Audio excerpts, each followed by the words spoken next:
C'en est fini pour la session d'été déjà et je suis avec la conseillère nationale Céline Amodru, vice-présidente de l'UDC Suisse, pour discuter des votes qui ont été faits. Céline, tout d'abord des bonnes nouvelles. La Suisse a envoyé un message clair au juge de Strasbourg. Peux-tu nous en parler ? Alors effectivement, les deux chambres ont refusé finalement ce diktat de la CDH par rapport, je dirais, au climat et au fait de condamner la Suisse.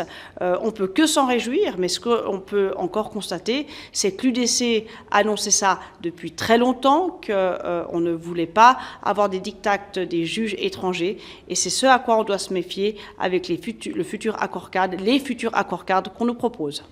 C'était un exemple très clair de ce qui nous attend.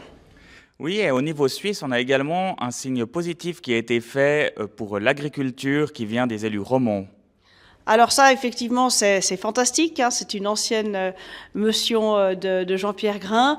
Comme vous le savez, de plus en plus de réglementations et d'impositions sont faites sur nos agriculteurs. Et là, on a réussi à enlever une imposition de 3,5% de la biodiversité. Et ça, c'est un succès. C'est un succès pour la sécurité alimentaire. Ça veut dire que nous aurons plus de terres cultivables et on s'en réjouit.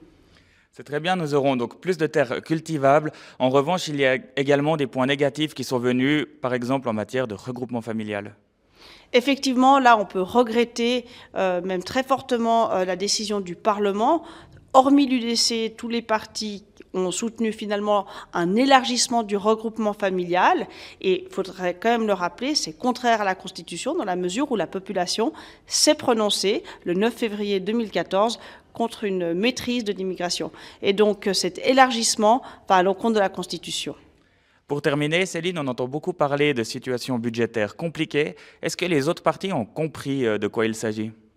Non, je pense que malheureusement, la Confédération, qui était toujours bien gérée d'une main de maître, je dirais, par Uli Maurer, on voit aujourd'hui bien que le Parlement valide 1,3 milliard de déficit, et c'est vraiment quelque chose de regrettable avec le frein à l'endettement, et le Parlement n'est pas capable de faire une réduction des coûts que l'on doit assumer, même s'il y a une situation de crise.